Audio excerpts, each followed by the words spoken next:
Assalamualaikum warahmatullahi wabarakatuh. Alhamdulillahilladzi asbagha alaina ni'amahu zahiratan wa batinah, wassalatu wassalamu ala Rasulillah wa ala alihi wa sahbihi wa mawala. Berjumpa kembali dengan saya untuk melanjutkan kajian kita, kajian memahami Al-Quran per kata dengan i'rabnya. Pengetahuan tentang i'rab ini penting karena dengan ini kita bisa mengetahui posisi kata atau status kata di dalam kalimat. Apakah dia jadi subjek, jadi objek, dan seterusnya. Tanpa mengetahui ini kita tidak akan mampu untuk memahami apa yang dimaksudkan oleh Al-Quran. Al-Quran adalah kitab petunjuk, ayat-ayatnya adalah petunjuk yang akan memandu kita menuju kepada kebenaran. Bukan ayat-ayat yang mistis, digunakan untuk jambi-jambi. Tidak, tetapi lebih kepada petunjuk kepada kebenaran. Maka penting sekali bagi kita untuk memahami arti Al-Quran agar kita mengetahui apa sesungguhnya yang diinginkan oleh Allah dan Rasul-Nya. Kita sampai pada Al-Qasas ayat 14. A'udzu billahi minasyaitonir rajim. Walamma balagha asyuddahu wastawa atainahu hukma wa ilma wa kadzalika najzil muhsinin. Ayat ini mirip dengan yang ada di surat Yusuf. Silahkan buka surat Yusuf.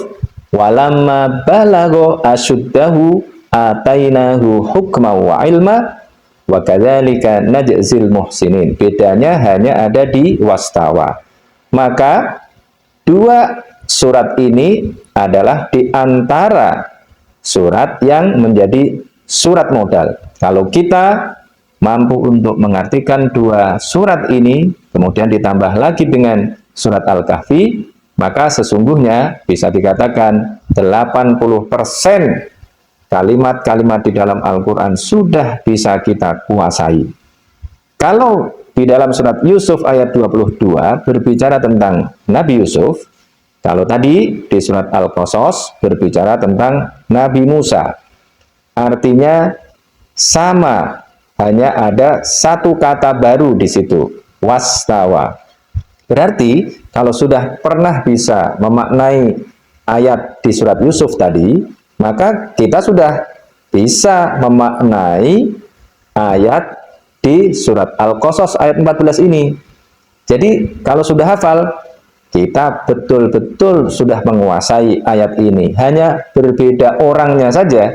Yang di surat Yusuf orangnya adalah Nabi Yusuf, kalau di surat Al-Qasas orangnya adalah Nabi Musa. Walamma balagha, dan ketika sampai sopo Nabi Musa, yang sampai adalah Nabi Musa, bukan Yusuf. Sampai ing, berarti harus ada objeknya. Walamma balagha, sampai ing asyuddahu, usia sanggupnya. Maksudnya usia sanggup adalah usia dewasa. Walamma balagha, dan ketika sampai sopo Nabi Musa, sampai ing asyuddahu, usia dewasanya, usia sanggupnya, wastawa, dan sudah sempurna sopo dia Musa. Yang sempurna apanya ini?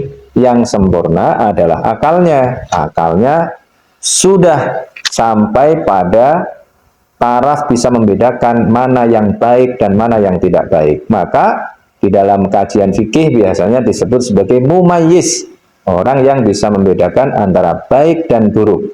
Jadi maksudnya Nabi Musa sudah sampai pada usia sanggupnya dan akalnya itu betul-betul sudah sempurna, bisa membedakan mana yang baik, mana yang berisiko tinggi, mana yang berisiko rendah, mana yang biasa-biasa saja. Ini sudah dimiliki oleh Nabi Musa.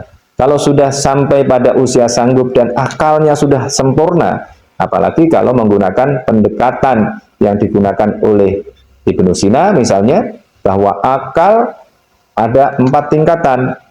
Tapi ini belum dikaji secara saintifik tentu saja. Kalau dulu Ibnu Sina mengkaji otak tanpa melihat barangnya, tetapi sekarang kajian neuroscience sudah meningkat drastis, sudah mengalami perkembangan yang luar biasa. Mengkaji neuroscience dengan betul-betul melihat otaknya, karena kepalanya sudah dibelah sekarang, sudah dioperasi, kemudian dilihat neuronnya itu. Ada kajian dulu neurologi, nah sekarang ada neuroscience. Nah ini yang kemudian bisa dijadikan sebagai basis untuk mengkaji tentang akal. Kalau Ibnu Sina, tentu saja ratusan tahun yang lalu sudah mengkaji akal dibagi menjadi 4 tingkatan. Yang pertama adalah akal hayulani, yang kedua adalah akal malakah, yang ketiga adalah akal faal, dan yang keempat adalah akal mustafad. Akal hayulani yang pertama adalah akal yang penting ada otaknya itu, kemudian bisa mikir, tapi tingkatannya paling rendah. Hewan juga punya akal yang demikian itu. Kemudian ada akal kedua, akal malakah. Akal malakah adalah akal yang bisa membuat kita mengulang apa yang diucapkan oleh orang. Anak kecil misalnya, burung beo itu punya akal malakah. Maka burung beo bisa menirukan apa yang dikatakan oleh orang. Diajari misalnya Bismillahirrahmanirrahim. Juga bisa. Tetapi dia bisa dikatakan tidak mengerti apa yang dia ucapkan. Anak-anak kita kalau bisa mengikuti apa yang kita katakan, belum tentu dia mengerti apa yang kita katakan. Itu adalah akal malakah. Bahasa Indonesianya adalah melekat. Jadi sesuatu itu melekat di akalnya, sehingga kemudian bisa diulangi dengan menggunakan mulutnya. Yang ketiga adalah akal faal, yaitu akal yang sudah bisa digunakan untuk melakukan analisa. Ini adalah akal orang dewasa, akal sarjana ini. Kemudian akal yang paling tinggi, kata Ibnu Sina, adalah akal mustafad. Akal mustafad adalah akal para nabi, yang dia kemudian mendapatkan wahyu. Jadi akalnya ini bisa menerima wahyu dari Allah, bisa menangkap wahyu dari Allah Subhanahu wa Ta'ala. Itu disebut sebagai akal mustafad. Nah, ini yang dimiliki oleh Nabi Musa. Jadi akalnya sudah sempurna sehingga kemudian siap untuk menerima wahyu. Maka di sini dikatakan atainahu hukma wa ilma. Karena ada lama, maka harus ada jawabnya. Ingat-ingat, dalam kajian nahwu, kalau ada lama, lama adalah salah satu huruf syartiyah. Kalau ada syarat, maka harus ada jawabnya. Karena ada lama di awal, maka harus ada maka.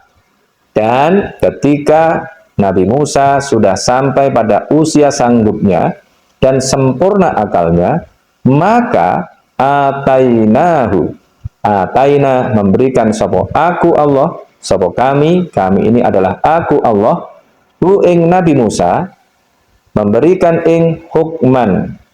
Di sini kalau diartikan secara literal, memberi hukum. Di sini diartikan hikmah, karena hakama yahkumu hikmatan.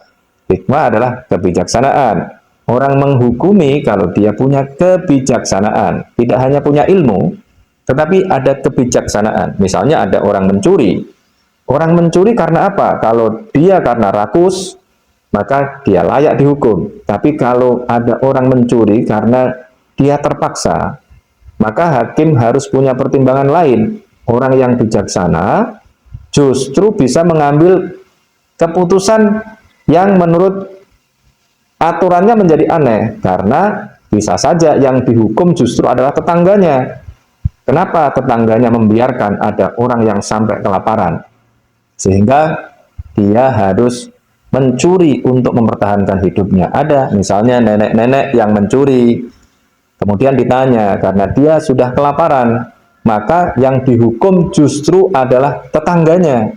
Yang dihukum juga adalah orang yang datang ke pengadilan karena tidak memberikan bantuan kepada nenek-nenek itu. Itu yang disebut dengan hukman ada aturan hukumnya, tetapi kemudian digunakan untuk mengatur dengan kebijaksanaan. Atainahu hukman wa ilman. Ilm artinya adalah pengetahuan secara sederhana. Kalau kita bahasakan ke bahasa Yunani, kita akan menemukan kata logos. Maka ada biologi. Logos, logi, artinya adalah ilmu. Tetapi kalau kita kaji secara lebih mendalam, logos artinya adalah firman. Jadi yang dimaksudkan ilmu adalah firman. Nabi Musa mendapatkan ilmu karena mendapatkan firman dari Allah Subhanahu wa taala. Maka nyambung di sini. Dan ketika Nabi Musa telah sampai pada usia sanggupnya dan akalnya telah sempurna, maka kami berikan kepadanya kebijaksanaan dan firman. Wahyu dari Allah Subhanahu wa taala. Kenapa Allah memberikan itu kepada Nabi Musa? Pernah juga kepada Nabi Yusuf. Wa kadzalika najzil muhsinin. Wa kadzalika, dan demikianlah najzi, kami membalas ing al-muhsinina, orang-orang yang berbuat baik. Nabi Musa tentu saja adalah orang yang suka berbuat baik. Orang yang berbuat baik akan mendapatkan balasan yang lebih baik dari Allah Subhanahu wa taala. Karena Nabi Musa telah mentradisikan berbuat baik, maka Allah kemudian mengangkatnya sebagai utusannya, sebagai Nabi Allah. Dan orang yang diberikan hikmah adalah orang yang mendapatkan kebaikan yang sangat besar. Ada ayat di dalam Al-Quran, surat Al-Baqarah ayat 269. Yu'til hikmata man yasha, wa may yu'tal hikmata faqad utiya khairan katsira. Yu'ti, memberikan sapa dia Allah, memberikan ing al-hikmata, kebijaksanaan. Ini bisa diartikan dengan kenabian. Karena Nabi memerlukan strategi juga kebijaksanaan untuk menyampaikan ketentuan-ketentuan atau ketetapan-ketetapan dari Allah Subhanahu wa taala. Perlu strategi dan taktik. Jadi hikmah maka kemudian juga bisa diartikan dengan pemerintahan, karena untuk menjalankan pemerintahan, menjalankan politik perlu strategi dan taktik. Yu'ti, memberikan sapa dia Allah al-hikmata ing hikmah. Memberikan ing man, orang yang yasha'u, menginginkan sapa dia Allah ing man. Nah, menariknya di sini, wa may yu'tal hikmata faqad utiya khairan katsira. Wa man, utawi siapa saja yang yu'ta, diberi sapa dia man, yu'ta, tadinya begitu, karena ada man syartiyah, kemudian yang panjang itu dibuang, huruf ilatnya dibuang. Waman, utawi siapa saja yang yu'ta, diberi sapa dia man, diberi ing al-hikmata, kebijaksanaan. Jawab man syartiyah itu sekaligus juga jadi khobar. Iku maka iku dipulak-balik sama aja. Iku maka faqad utiya, iku maka. Perhatikan ini dengan baik, karena ini double. I'rabnya khobar dan sekaligus jawab. Khobar mubtada, jawab man syartiyah. Iku maka telah diberi sapa dia man, diberi ing khairon, kebaikan. Kebaikan yang bagaimana? Yang banyak atau yang sedikit? Katsiron, yang banyak. Barang siapa telah diberikan hikmah, dalam konteks ini adalah kenabian, kebijaksanaan, dalam konteks sekarang bisa berarti telah diberikan kebaikan yang banyak. Maka kita juga harus belajar untuk menjadi orang yang bijaksana. Dan itu tanda Allah telah memberikan kebaikan yang banyak kepada kita semua. Kembali lagi ke surat Al-Qasas, bahwa Allah Subhanahu wa taala tadi memberikan hikmah dan ilmu kepada Nabi Musa. Berarti Nabi Musa telah mendapatkan kebaikan yang banyak. Nabi Musa mendapatkan ketetapan-ketetapan Allah Subhanahu wa taala dan kemudian diperjuangkan dengan menggunakan kebijaksanaan. Kita lanjut ke ayat 15.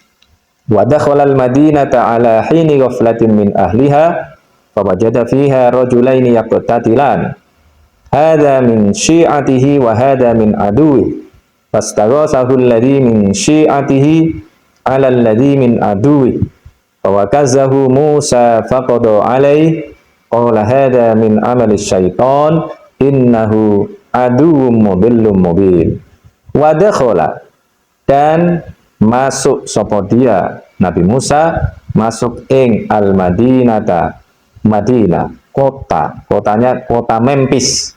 Menurut para ahli tafsir, yang dimaksudkan kota yang dimasuki, menurut para ahli tafsir, kota yang dimasuki oleh Nabi Musa ini adalah kota Memphis. Dia masuk, kapan masuknya? Ala hini ghaflatin, pada waktu. Ala di sini artinya jangan kita artikan atas, pada. Hin artinya waktu. Ala hini ghaflatin, berarti ini adalah idofah. Ala hini ghaflatin, jangan cuma dibaca satu-satu. Ala hini nggak bisa, harus dibaca lanjut. Ala hini ghaflatin, atas waktu lengah. Waktu lengah itu kapan? Waktu lengah itu pada saat orang-orang pada tidur siang hari. Nabi Musa masuk ke dalam kota itu. Ala hini ghaflatin, pada waktu lengah min ahliha, dari penduduknya. Nyanya adalah Al-Madinah, penduduk Al-Madinah. Pada saat penduduk Al-Madinah itu lengah.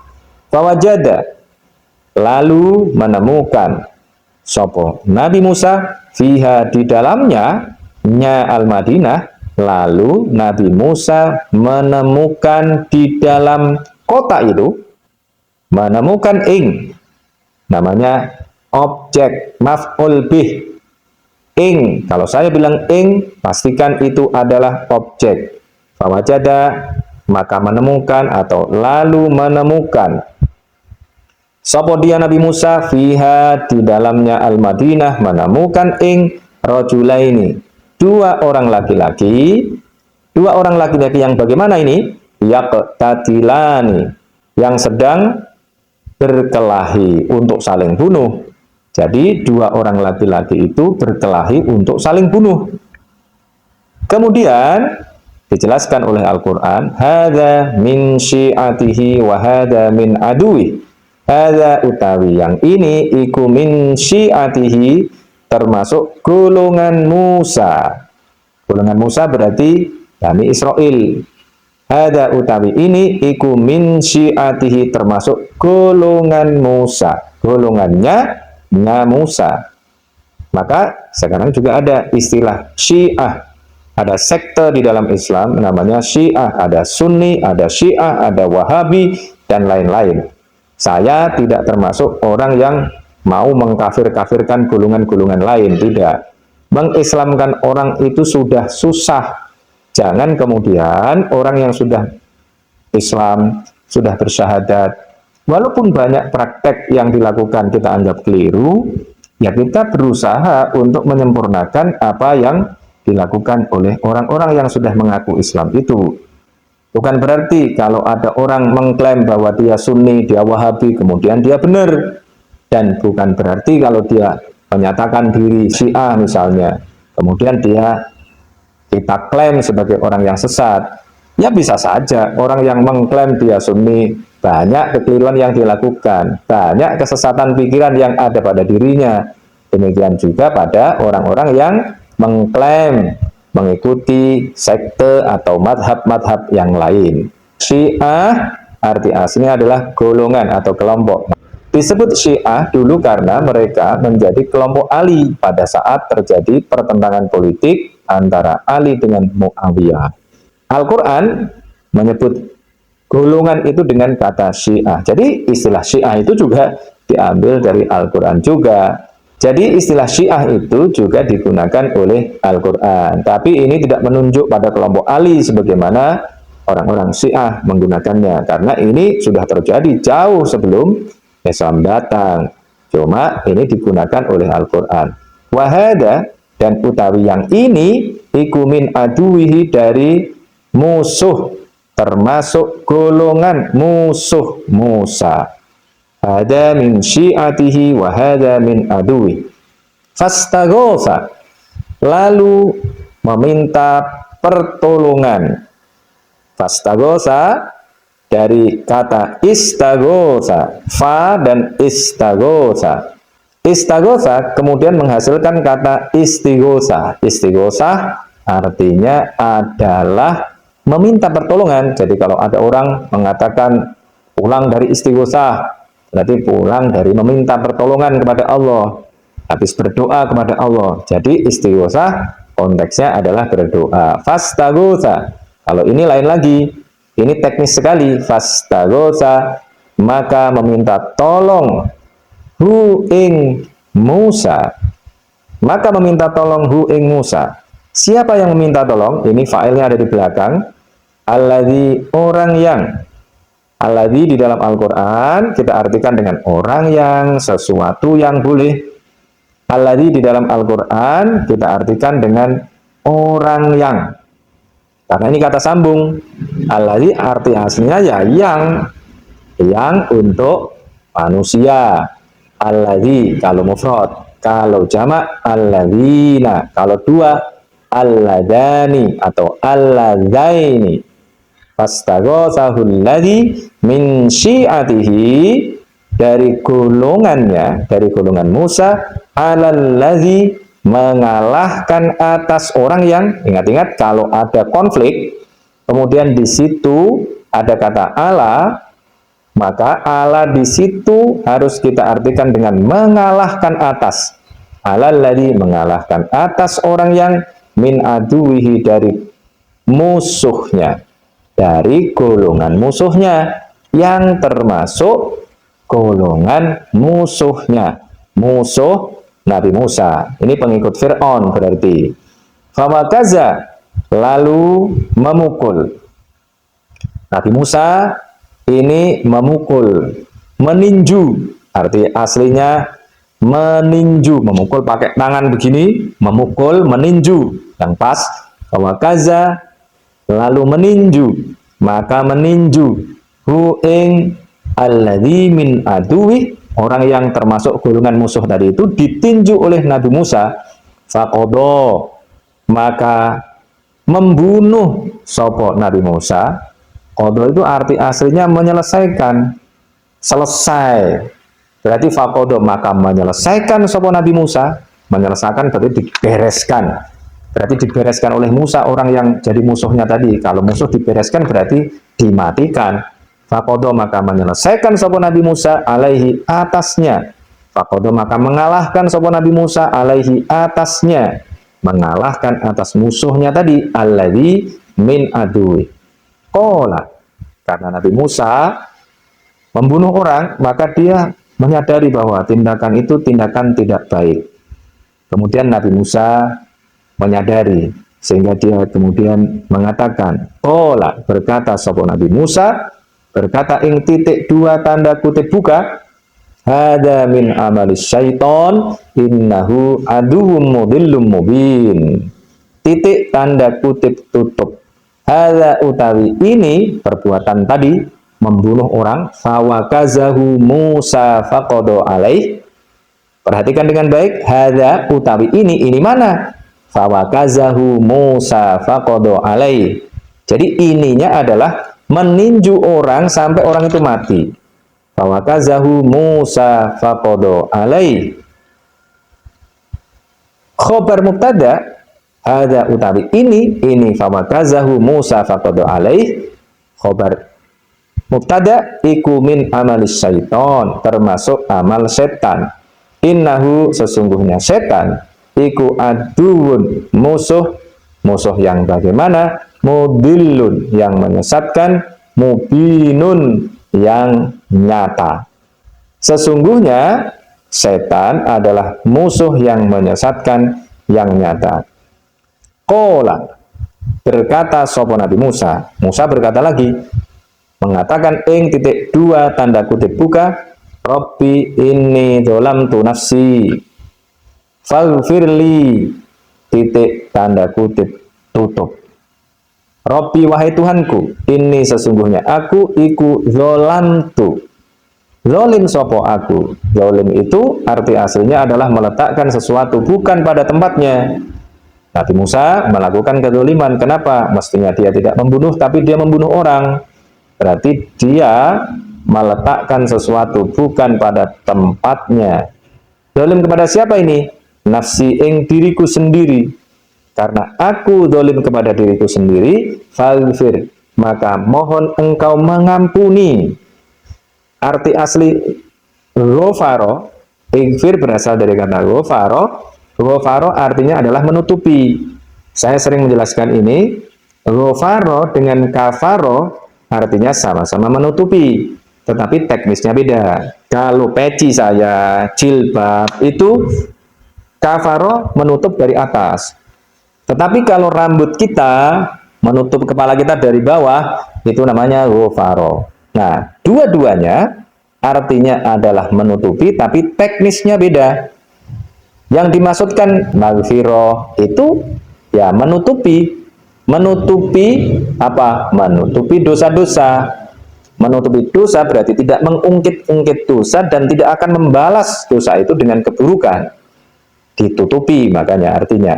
Maka ini artinya faghfir, maka menutupilah engkau ya Allah. Faghfir, maka mohon engkau memberikan ampun li kepadaku. Setelah Nabi Musa memohon ampun, langsung diberikan ampun oleh Allah. Faghfaro, maka memberikan ampunan, maka menutupi sapa dia Allah, memberikan ampunan sapa dia Allah, memberikan tutup sapa dia Allah lahu kepada Nabi Musa. Kenapa bisa begitu? Karena sebagaimana dikatakan di ujung ini, innahu huwal ghafurur rahim. Innahu sesungguhnya dia Allah, huwa dia. Huwa di sini anggap sebagai taukid, kata yang diulang untuk menekankan. Innahu sesungguhnya dia Allah, huwa ya Allah. Iku al-ghafuru, zat yang maha pengampun, yang maha menutupi kesalahan. Ar-rahimu, yang maha penyayang. Jadi Allah Subhanahu wa taala memberikan ampunan kepada orang yang zalim karena Allah Subhanahu wa taala adalah zat yang maha pengampun dan maha penyayang. Qala, berkata sapa dia